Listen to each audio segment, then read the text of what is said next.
What's up, guys? Welcome back to Unlimited Reads. My name is Chris, and today I'm super excited to be sharing with you my most anticipated book releases for the remainder of 2023. I did one back in March, but since then a whole heap of books have cropped up on my radar and I just have to have them. So I'm going to go through them all now, and I've included some plot summaries as well to share with you what the books are about. Now, I'm looking forward to all of these books. There is one book in this list that I'm a little bit cautious about, and don't know whether I'm looking forward to it or not, but I'll share that with you shortly. But the first book I want to talk about is Flashpoint by Don Bentley, another entry into the Jack Ryan universe. This is his latest book, and I'll go through the synopsis in a moment, but I did end up receiving an advanced reading copy from NetGalley.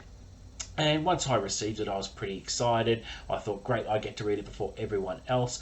But I didn't want to read it on the NetGalley app. I didn't feel like reading this one in digital format. Now, it's only being released next week, so I don't have to wait long before I get my hands on it and read it on publication day in physical format instead. So I'm really looking forward to this one, because the plot centers around a real shake-up for the campus, which is something that hasn't really happened in the series yet. So I'll share with you what the book is about, and I'll just read off the screen. Jack Ryan Jr. is in a world of trouble when a benign surveillance operation takes a deadly turn. Jack finds himself locked in a struggle with an unseen enemy bent on destroying the campus. The chase leads Jack to the South China Sea, where a mid-air collision between aircraft from rival nations threatens to serve as a flashpoint for the entire region. As Jack frantically tries to put the pieces of the conspiracy together, the campus is hit with a crippling attack. When the dust settles, Jack is one of the few operators still standing and becomes the campus's de facto leader. But the fight is just beginning. As tensions escalate, Jack's mysterious adversary executes a brilliant campaign to paralyze the American government, even as China inches closer to invading Taiwan.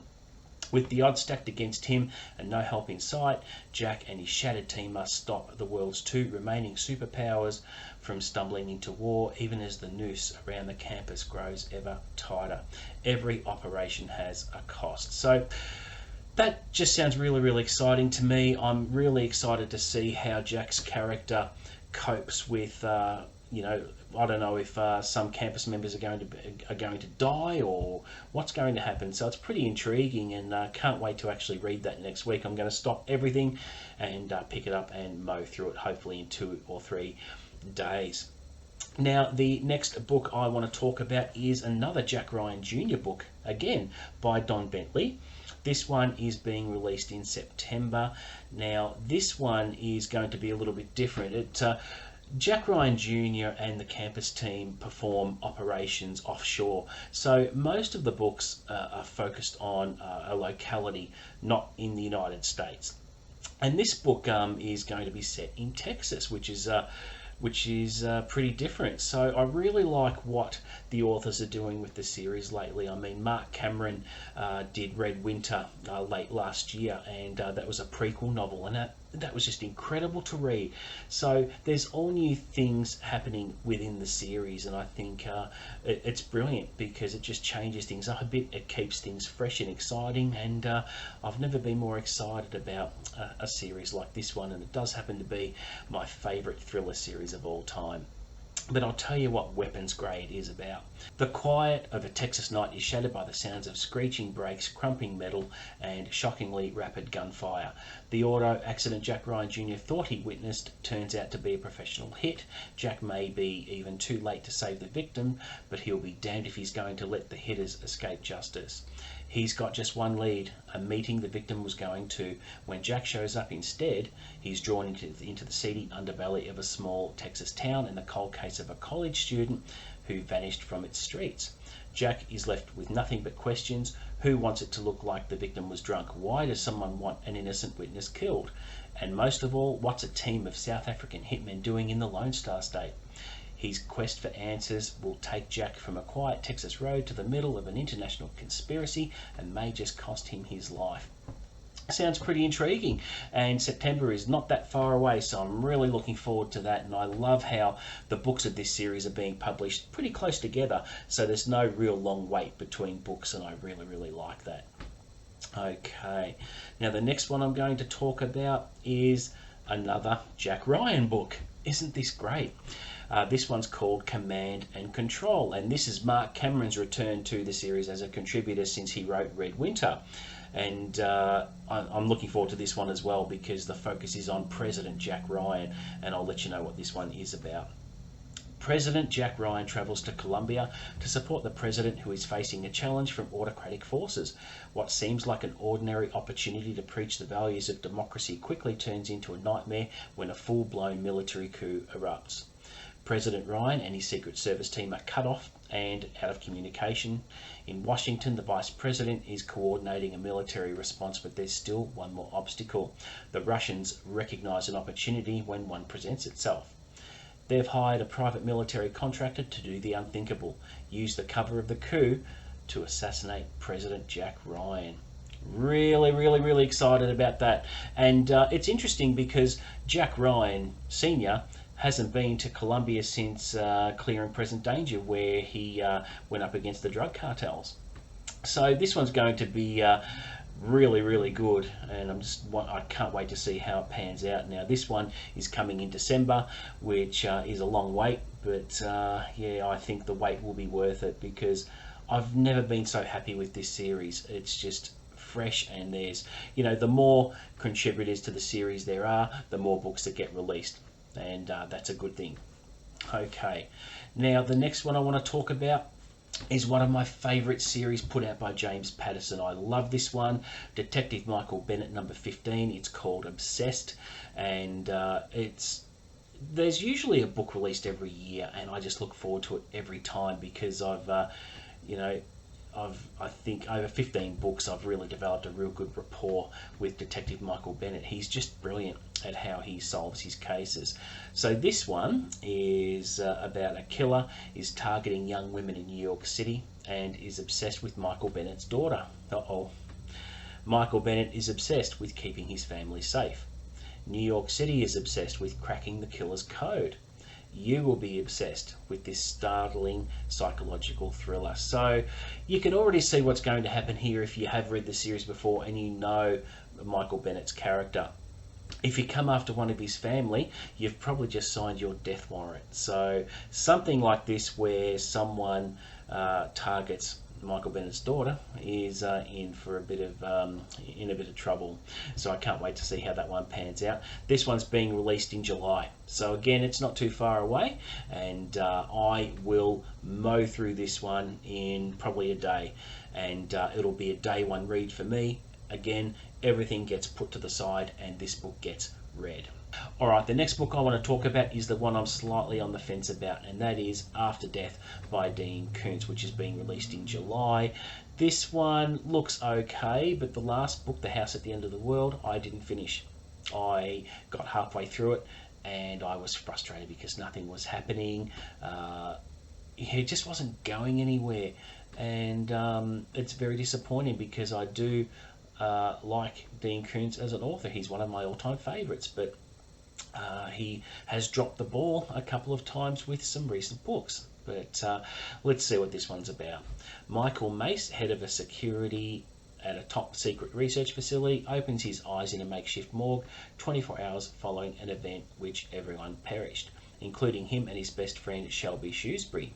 Having awakened with an extraordinary ability unlike anything he or anyone else has ever imagined, Michael is capable of being as elusive as a ghost. He sets out to honour his late friend by helping Nina Dozier and her son John, whom Shelby greatly admired. Although what Michael does for Nina is life-changing, his actions evoke the wrath of John's father, a member of one of the most violent street gangs in Los Angeles. But an even greater threat is descending. The Internal Security Agency's most vicious assassin, Durand Caliphus. Caliphus will stop at nothing to get his man. If Michael dies twice, he will not live a third time. From the tarnished glamour of Beverly Hills to the streets of South Central to a walled estate in Rancho Santa Fe, only Michael can protect Nina and John and ensure that light survives in a rapidly darkening world. It sounds okay, but time will tell. And I will be reading it. I'll read everything he puts out, or attempt to read everything he puts out, and we'll see how it goes. All right, coming up next, we've got Private Rome, which is released in August. This is another great series put out by James Patterson, and I really, really love this. It's about Jack Morgan, who runs the private security firm and has branches all over the world. This time, obviously, it's set in Rome, and this is another day one read for me. Again, everything gets dropped, and this gets read. So what is this one about? A priest is murdered and a private agent is the number one suspect. Jack Morgan is in Rome celebrating the opening of a new local private office when the party takes a deadly turn. Private agent Matteo Ricci is found at the party standing over the body of a dead priest with gun in hand, swearing he did not kill the man. As Jack tries to prove Matteo's innocence, he uncovers a much deadlier conspiracy which leads him straight to the heart of the Vatican. With corruption closing in on all sides, Jack must decide who he can trust before the city falls. So, yep, sounds great. I'm in, all in, and I'm sure I will love it. Now, this next book is something that I found by accident. It's called The Hummingbird Effect by Kate Mildenhall, and this is released in August. And it just seems something a little bit different. It's not something I would normally read, but it sounded pretty good. And I'll read the cover blurb to you. One of the lucky few with a job during the Depression, Peggy's starting out in life. She's a bagging girl at the Angelus Meatworks, a place buzzing with life as well as death, where the gun slaughterman Jack has caught her eye, and she his. How is her life connected to Hilda's almost 100 years later, locked inside during a plague, or Lars? Further on again, a singer working shifts in a warehouse as her eggs are frozen and her voice is used by AI bots. Let alone Maz, far removed in time, diving for remnants of a past that must be destroyed? Is it by the river that runs through their stories, eternal yet constantly changing, or by the mysterious Hummingbird project and the great question of whether the march of progress can ever be reversed? So it sounds pretty intriguing to me, and I thought I'll give that one a go. All right. The next book is Holly by Stephen King. This one's coming in September. I'm pretty interested in it. I mean, I don't know much about Holly the character. I haven't read the Bill Hodges trilogy, which is Mr. Mercedes, Finders Keepers, and End of Watch. I'm intrigued by this one though, and I have read a little bit about Holly in The Outsider, which King put out a few years ago. So what I'm going to do with this one is I'm going to try and read the Hodges trilogy before diving into this. So I've got a little bit of time between now and September, so we'll see how we go. Now, what's this one about? When Penny Dale calls the Finders Keepers detective agency hoping for help in locating her missing daughter, Holly is reluctant to accept the case. Her partner Pete has COVID. Her very complicated mother has just died, and Holly is meant to be on leave, but something in Penny Dale's desperate voice makes it impossible for Holly to turn her down. Mere blocks from where Bonnie Dale disappeared lives Professor Rodney and Emily Harris.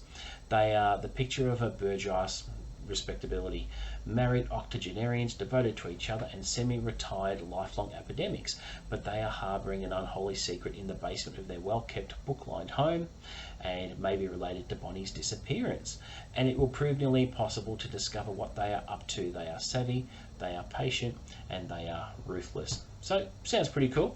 Sounds like a really good read, and looking forward to that one.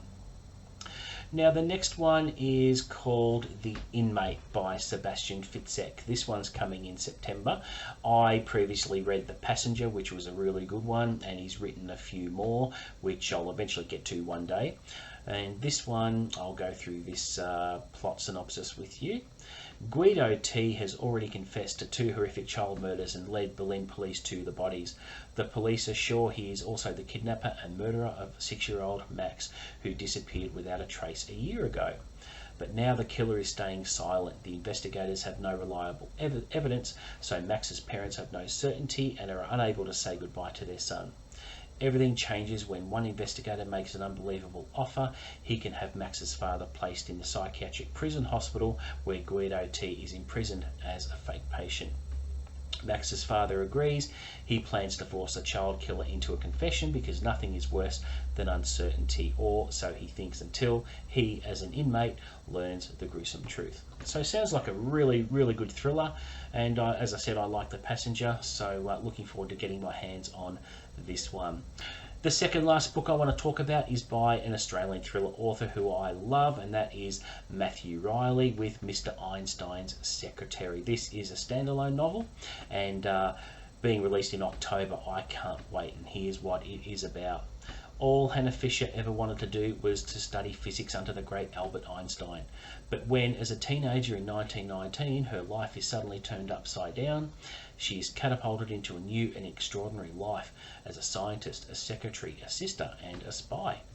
From racist gangs in Berlin to gangsters in New York City, Nazis in the 1930s and Hitler's inner circle during World War II, Hannah will encounter some of history's greatest minds and most terrible moments, all while desperately trying to stay alive.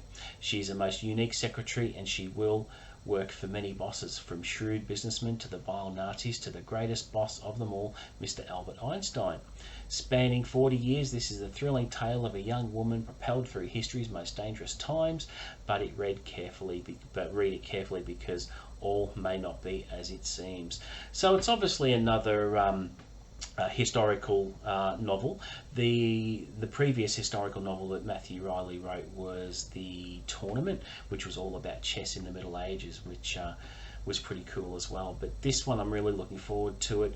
Matthew Riley is a safe bet. Another day one read. As soon as I get my hands on it, it will be read. Really looking forward to that one.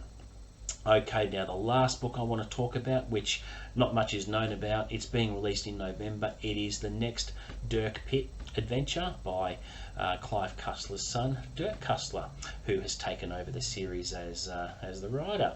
And this one's called The Corsican Shadow, which, very cool cover. It's got some World War II fighter planes on the cover, which looks really good. Unfortunately, I can't share a plot with you because there are no details about at the moment, so as soon as they come to light, I'll be sure to share it with you. But I have been a fan of Clive Cussler books since when I was 15, when I picked up a copy of Cyclops, which was a really cool Dirk Pitt adventure, and I've been a lifelong fan ever since. Not so much the Offspin series like the Oregon Files or the Numa Files, but the main Dirk Pitt adventures I really enjoy, and I have every single one of them in my collection. And with this one, November's a fair way off, but I'm still looking forward to it and can't wait to dive in. So there you go, guys. That is it for my most anticipated book releases for the rest of this year. Exciting times. I can't wait to read all these, apart from Afterlife, but we'll see how that goes. It may pleasantly surprise me, I don't know, but I'm going to be cautious about it, and I'll be sharing my thoughts about it one way or another. But yeah, thank you very much for watching. Please don't forget to like and subscribe. Offer up any comments below and I'll always respond to that. And until the next video, guys, I'll see you later.